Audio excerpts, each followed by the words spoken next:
Right breaking news చూస్తున్నాం. Tuni municipal vice chairman ఎన్నిక వరుసగా 4వ సారి వాయిదా పడింది. రాజనగరం మాజీ ఎమ్మెల్యే జకంపూడి చలో తునికి పిలుపునివ్వటంతో ఉద్రిక్తత నెలకొంది. ఇక జకంపూడి ముద్రగడతో పాటు పలువురు వైసీపీ నేతలను పోలీసులు అడ్డుకున్నారు. దీంతో వైసీపీ శ్రేణులు పెద్ద ఎత్తున నిరసనకు దిగారు. టీడీపీ కార్యకర్తలు బారికేడ్లను దాటుకుని మున్సిపల్ ఆఫీస్ వైపు వెళ్లటంతో పోలీసులు అడ్డుకుని అరెస్టులు, లాఠీ చార్జ్ చేశారు. ఎన్నిక జరగకుండా వైసీపీ కుట్రలు చేసిందని టీడీపీ నేతలు ఓవైపు ఆరోపిస్తున్నారు. ఇక 17 మంది కార్పొరేటర్లను వైసీపీ నేతలు కిడ్నాప్ చేశారని టీడీపీ మరోవైపు ఆరోపిస్తోంది. ఇక వైసీపీ కార్పొరేటర్లను బస్సులో తరలించే ప్రయత్నం చేస్తున్నారని టీడీపీ వాళ్ళు ఆరోపిస్తున్నారు. ఇక ప్రస్తుతం తునిలో 144 సెక్షన్ కొనసాగుతుంది.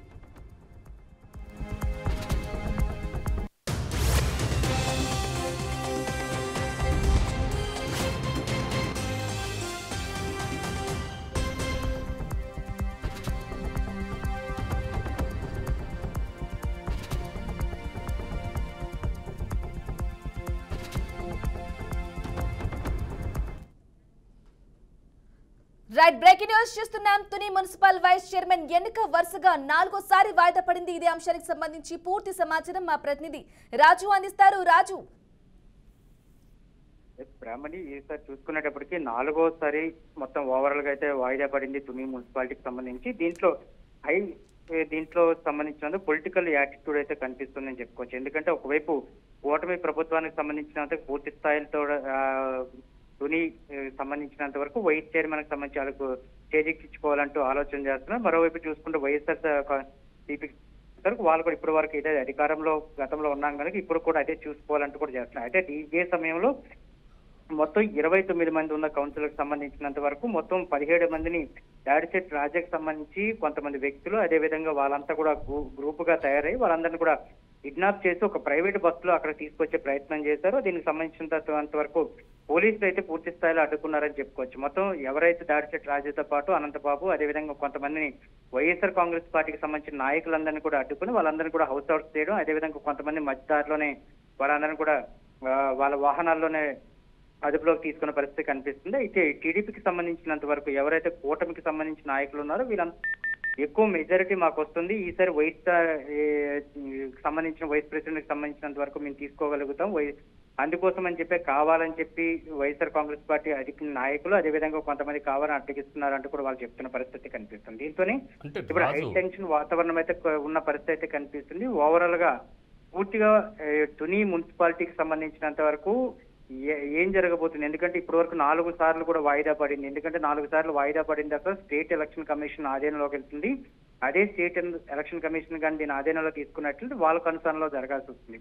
ఇప్పుడు వైఎస్ఆర్ కాంగ్రెస్ పార్టీకి సంబంధించిన కొంతమంది కౌన్సిలర్ కావచ్చు, లేకపోతే కూటమి ప్రభుత్వానికి సంబంధించిన బీజేపీ, అదేవిధంగా జనసేన, టీడీపీకి సంబంధించిన కౌన్సిలర్స్ ఎవరైతే ఉన్నారో వీళ్ళందరినీ కూడా ఓవరాల్ గా చూడాలి, ఒక జనరల్ ఎలక్షన్ గా చూడాల్సిన అవసరం ఉంటుంది కనుక ఈ నేపథ్యంలోనే ఎటువంటి పరిణామాలు చోటు చేసుకోబోతున్నాయి. అదేవిధంగా ఇప్పుడు ఎవరైతే వైఎస్ఆర్ కాంగ్రెస్ పార్టీకి సంబంధించినంత వరకు ఎమ్మెల్సీ అనంతబాబు కావచ్చు, లేకపోతే దాడిచెట్ రాజా కావచ్చు, మరికొంతమంది కన్నబాబు కావచ్చు, వీళ్ళందరూ కూడా చాలా పట్టుబడుతున్న విషయం ఏంటంటే తుని అనేది ఆ మున్సిపాలిటీకి సంబంధించినంత వరకు ఇప్పటి వరకు వైఎస్ఆర్ కాంగ్రెస్ పార్టీ దీంట్లో ఉంది కనుక ఇప్పుడు కూడా వాళ్ళే సొంతం చేసుకోవాలంటూ వాళ్ళు ఆలోచన చేస్తున్న పరిస్థితి కనిపిస్తుంది. కానీ ఇక్కడ కూటమి ప్రభుత్వానికి సంబంధించినంత వరకు కూడా కూటమి నాయకులు కూడా అదే పట్టుదలతో ఉన్నారు. అక్కడ యలమల రామకృష్ణ కావచ్చు, లేకపోతే యలమల దివ్య ఎవరైతే ప్రెసిడెంట్ ఎమ్మెల్యేగా ఉన్నారో వీళ్ళందరూ కూడా ఒకే తాటిపైకి వచ్చి వీళ్ళు కూడా అదే వైస్ చైర్మన్ కి సంబంధించినంత వరకు ఈసారి చేజిక్కించుకోవాలి, వాళ్ళు సొంతం చేసుకోవాలంటూ కూడా వాళ్ళకు కూడా ఆలోచన చేస్తున్న పరిస్థితి కనిపిస్తుంది. ఇరు వర్గాల మధ్య కూడా అటు కూటమి ప్రభుత్వానికి సంబంధించిన నాయకులు కావచ్చు, లేకపోతే ఇటువైపు వచ్చిన వైఎస్ఆర్ కాంగ్రెస్ పార్టీ నాయకులు కావచ్చు, ఒకరిపై ఒకరు ఆరోపణలు చేసుకుంటూ కేవలం ఇవన్నీ కూడా రాజకీయాలంతా కూడా రచ్చరేపి అక్కడంతా కూడా హీట్ వాతావరణం, అంటే ఒక పొలిటికల్ హీట్ ఏ విధంగా ఉంటుందనే తునిలో ప్రస్తుతానికి గత 3 రోజుల నుంచి చూస్తున్నాం. ఈ రోజు కూడా జరగాల్సిన ఎన్నికలకు సంబంధించినంత వరకు కూడా అది జరగకుండా చేసేందుకు అటువైపు వైసీపీకి తరఫున నాయకులు, అదేవిధంగా కూటమికి సంబంధించిన నాయకులు కూడా ప్రయత్నం చేస్తున్న పరిస్థితి కనిపిస్తుంది. ఇరు వర్గాలు కూడా ఒకరిపై ఒక ఆరోపణలు చేసుకుంటూ కేవలం ఎలా జరుగుతుంది అసలు ఏంటి, ఎందుకంటే వైస్ చైర్మన్ ఎన్నికలకు సంబంధించి అటు చేజెక్కించుకోవాలంటూ వైఎస్ఆర్ కాంగ్రెస్ పార్టీ ఆలోచన చేస్తుంది, అదేవిధంగా అవిశ్వాసం తీర్మానం పెట్టైనా సరే చేజెక్కించుకోవాలంటూ కూటమి ప్రభుత్వం ఆలోచన చేస్తుంది.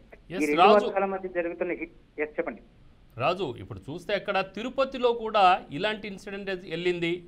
ఎన్నిక అంటే ఓటింగ్కి వెళ్తున్న సమయంలో కార్పొరేటర్ల బస్సుని కూడా ఈవెన్ పోలీసులు అక్కడ ఉండక కూడా కూటమికి సంబంధించిన కొంతమంది అటకాయించి వాళ్ళని తీసుకెళ్ళిపోయి కిడ్నాప్ చేసి మరుసటి రోజు ఆ 6గురిని తీసుకెళ్ళి వాళ్ళ సైడ్ ఓటు వేసుకునే విధంగా చేశారని చెప్పేసి తద్వారా అక్కడ కూటమి గెలిచిందని చెప్పేసి అక్కడ ఒక ఆరోపణ ఉంది. అయితే దాన్ని రిపీట్ కాకుండా ఉండేందుకు ఇక్కడ పోలీసులు కానీ అలాగే వైసీపీ వాళ్ళు కూడా జాగ్రత్త పడ్డారని చెప్పేసి అనుకోవచ్చు ఈవెన్ తుని విషయంలో. సో పోలీసులు ఎలాంటి చర్యలు తీసుకుంటున్నారు, అలాంటివి ఇంకోసారి రిపీట్ కాకుండా ఎలాంటి చర్యలు తీసుకుంటున్నారు?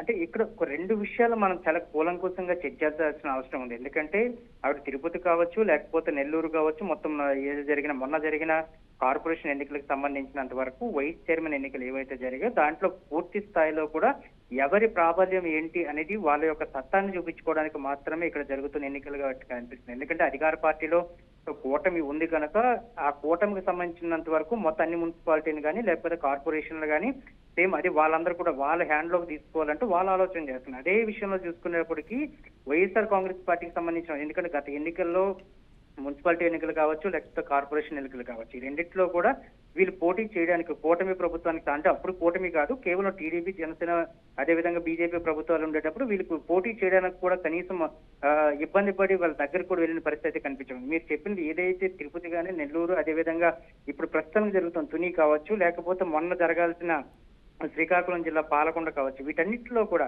కేవలం ఇదే జరుగుతుంది. ఎవరి ప్రాబల్యం వాళ్ళు చూపించుకోవడానికి వాళ్ళంతా కూడా వాళ్ళ యొక్క రాజకీయ బలాన్ని కానీ లేకపోతే కార్యకర్తల్లో నూతన ఉత్సాహాన్ని పెంచుకోవడానికి కానీ వాళ్ళైతే ప్రయత్నం చేస్తున్నారు. సేమ్ అదే దాంట్లోకి వచ్చేటప్పటికి తుని అయితే హాట్ టాపిక్ గా మారింది. ఎందుకంటే దాదాపుగా 29 మంది ఉన్న సభ్యులు ఒక మున్సిపాలిటీకి సంబంధించిన దాంట్లో మొత్తం 17 మందిని దాడిచెట్టు రాజు ఆయన యొక్క ఫామ్ హౌస్ లో 2 రోజుల నుంచి కూడా ఉంచుకోవడం జరిగింది. వాళ్ళని వాళ్ళ బస్సులో ఎక్కించడం జరిగింది. ఈ రోజు ఎన్నికలు జరిగితే కూడా వాళ్ళంతా కూడా కూటమి వైపు మొగ్గు చూపిస్తారా లేకపోతే వైఎస్ఆర్ కాంగ్రెస్ పార్టీ చెప్పిన విధి విధానాలను బట్టి ఉంటారనేది ఒకసారి ఆలోచించాల్సిన విషయమే. కానీ అదేమీ కాకుండా ఒక పార్టీ వాళ్ళ యొక్క నాయకులందరినీ కూడా ఒక దగ్గర నిర్బంధించి వాళ్ళందరినీ కూడా తీసుకొని వస్తామంటే పోలీసులు కాదు కదా, ఎలక్షన్ కమిషన్ కూడా అదేంతో ఏమాత్రం కూడా ఒప్పుకునే పరిస్థితి కనిపించడం లేదు. కానీ అటువంటి రాజకీయ పరిస్థితులు, అటువంటి రాజకీయ పరిజ్ఞానం కలిగిన వ్యక్తులు ఈ విధంగా చేయడం తప్పు అంటూ కూడా చాలా మంది రాజకీయ మేధావులు చెప్తున్న విషయం. ఈ రోజు తునిలో కూడా జరుగుతుంది. అది కొంతమంది 17 మందిని అది దాడిచెట్టు రాజుకి సంబంధించి లేకపోతే అనంతబాబుకి సంబంధించి వైఎస్ఆర్ కాంగ్రెస్ పార్టీ నాయకులు ఎవరైతే ఉన్నారో వాళ్ళందరూ కూడా ఈ 17 మందిని తీసుకెళ్ళడం జరిగింది. మిగతా 11 మందిని కూడా కూటమి ప్రభుత్వానికి సంబంధించిన వాళ్ళ ఒక ఆధ్వర్యంలో పెట్టుకోవడం జరిగింది. ఇదంతా కూడా ఎలా ఉంటుందంటే కక్షపూరిత రాజకీయాలకు కానీ లేకపోతే ఒక విధి విధానాలు లేని రాజకీయ వ్యవస్థకు కానీ ముడిపడే విధంగా అయితే వీళ్ళందరూ చేస్తారని చెప్పుకోవచ్చు. అటువంటి పరిస్థితి కాకుండా ఒక హెల్దీ అయిన అట్మాస్ఫియర్ లో రాజకీయ వ్యవస్థ ఏ విధంగా ఉండాలి, ప్రజలకు ఉపయోగపడే విధంగా ఏ విధంగా ఉండాలి, ఎందుకంటే ప్రజాస్వామ్యానికి వీళ్ళంతా కూడా కట్టుబడి మాత్రమే ఎన్నికలు జరుగుతాయి కనుక ఆ ప్రజాస్వామ్యాన్ని మనకు కట్టుబడి ఉండాలి. అటువంటి పరిస్థితుల్లో ఎన్నికలు జరగాలని వీళ్ళందరూ కూడా ప్రయత్నం చేయాలి. కానీ అటువంటిది కాకుండా కొంతమంది 2 విధాలుగా విడిపోవటం వల్ల, 2 వర్గాలుగా విడిపోవటం వల్ల చాలా మందికి కూడా ఇబ్బంది అవుతుంది. ఇదే రాజకీయ పరిస్థితులు కానీ ఉంటే సాధారణ ఎన్నికలు కావచ్చు, మిగతా ఎన్నికలు కావచ్చు, ప్రమాదం వాటిల్లే అవకాశం చాలా ఎక్కువగా ఉంటుంది. అటువంటి పరిస్థితి లేకుండా పూర్తి స్థాయిలో కూడా సామరస్యమైన పరిస్థితుల్లో మాత్రమే ఎన్నికలు జరగాలని చెప్తున్నా. మొత్తానికి ఏదేమైనా ప్రస్తుతానికైతే తుని మున్సిపల్ కూడా హై టెన్షన్ వాతావరణం అయితే నెలకొని ఉంది. అటువైపు వైఎస్ఆర్ కాంగ్రెస్ పార్టీ నాయకులను, అదేవిధంగా ఇటువైపు కూటమి నాయకులను కూడా కౌన్సిలర్స్ చేసిన పరిస్థితి కనిపిస్తుంది. అయితే కొంతమంది కౌన్సిలర్స్ ఎవరైతే ఉన్నారో ఇటువంటి మొగ్గు చూపిస్తున్నారనే దాని మీద కూడా ఒక ఆలోచన చేయాల్సిన పరిస్థితి ఉంది. ఒకవేళ ఈ రోజు కూడా పోస్ట్ పోన్ అయితే మాత్రం తప్పకుండా మళ్ళీ స్టేట్ ఎలక్షన్ కమిషన్ అనేది ఇది మొత్తం ఎలక్షన్ అయితే వాళ్ళ హ్యాండ్ ఓవర్ లో తీసుకోవడం జరుగుతుంది. అయిన తర్వాత సాధారణ ఎన్నికలు ఏ విధంగా జరుగుతాయి నోటిఫికేషన్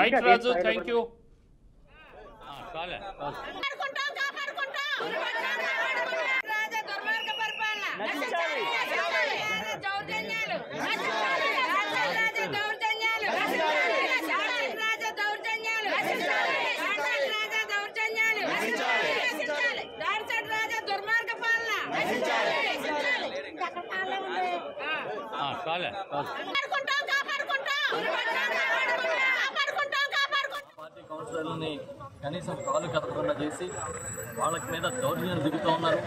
వాళ్ళని పంపించడం కోసం బస్సు ఏర్పాటు చేస్తే ఆ బస్సును కూడా తాళాలు కొట్టుకుపోయి అక్కడి నుంచి మూమెంట్ లేకుండా చేశారు. అంతేకాకుండా ఎక్కడి నాయకులను అక్కడ బంధించారు. నిన్న రాత్రి నుంచి సుమారుగా మా ముఖ్య నాయకులు అనుకున్న వాళ్ళకి కాకుండా మా వివిధ హోదాల్లో ఉన్న నాయకులకి నోటీసులు ఇవ్వడం, ఇళ్లకెళ్ళి పోలీసులు బెదిరించడం, మీరు బయటకు వస్తే కేసులు పెడతానని చెప్పడం వివసం చేస్తూ ఉన్నారు. చాలా ఇళ్ల దగ్గర పోలీసుల్ని పంపించి అక్కడ భయభ్రాంతులు చేసే కార్యక్రమం చేశారు. నాయకులు అవ్వచ్చు, మా ద్వితీయ శ్రేణి నాయకులు అవ్వచ్చు, కార్యకర్తలు అవ్వచ్చు, ప్రతి ఒక్కరి మీద కూడా ఒక రకమైన జులుముని ప్రదర్శించే కార్యక్రమం చేస్తారు. ఇప్పుడు గౌరవనీయులు చంద్రశేఖర్ రెడ్డి గారు, అనంతబాబు గారు, అదేవిధంగా మన పిల్లి సూర్యప్రకాష్ గారు, మేమందరం వస్తూ ఉంటే వల్లపోడు టోల్ ప్లాజా దగ్గర ఆపేసి పోలీసులు మమ్మల్ని ఇక్కడ అడుగు కదలడానికి లేదు, వెళితే వెనక్కి ఇంటికి వెళ్ళిపోండి, లేదంటే మాత్రం ముందుకు వెళ్ళనేమో, మీ మీద చర్యలు తీసుకుంటాం చట్ట ప్రకారం చెప్తాం. మనకి ఓటింగ్ రైట్స్ ఎక్స్ అఫీషియో నెంబర్తో కలిపి గౌరవ సభ్యులందరికీ కలుపుతుంటే మొత్తం ఓటింగ్ రైట్స్ 29 మందికి ఉన్నాయి. మనకి required క్వారం for conducting meeting special meetings 15. అయితే అందులో ఈరోజు 10 మంది సభ్యులు మాత్రమే హాజరు కావడం జరిగింది. అయితే ఈ విషయాన్ని 15 మంది క్వారం లేనందువల్ల ఈ సభను జరపలేకపోయాము, ఎన్నిక జరపలేకపోయాము. అదే ఈ విషయాన్ని స్టేట్ ఎలక్షన్ కమిషన్కి రిపోర్ట్ చేయడం జరుగుతుంది. అదే ఈ విషయాన్ని అబ్జర్వర్ గారి ద్వారా గౌరవ జిల్లా ఎన్నికల అధికారి గారికి స్టేట్ ఎలక్షన్ కమిషన్ కూడా తెలియచేయడం, వారి నిర్ణయం మేరకు తదుపరి చర్యలు తీసుకోవడం జరుగుతుంది. మనకి ఓటింగ్ రైట్స్ ఎక్స్ అఫీషియో నెంబర్తో కలిపి గౌరవ సభ్యులందరికీ కలుపుతుంటే మొత్తం ఓటింగ్ రైట్స్ 29 మందికి ఉన్నాయి. మనకి required క్వారం for conducting meeting special meetings 15. అయితే అందులో ఈరోజు 10 మంది సభ్యులు మాత్రమే హాజరు కావడం జరిగింది. అయితే ఈ విషయాన్ని 15 మంది క్వారం లేనందువల్ల ఈ సభను జరపలేకపోయాము, ఎన్నిక జరపలేకపోయాము. అదే ఈ విషయాన్ని స్టేట్ ఎలక్షన్ కమిషన్కి రిపోర్ట్ చేయడం జరుగుతుంది. అదే ఈ విషయాన్ని అబ్జర్వర్ గారి ద్వారా గౌరవ జిల్లా ఎన్నికల అధికారి గారికి స్టేట్ ఎలక్షన్ కమిషన్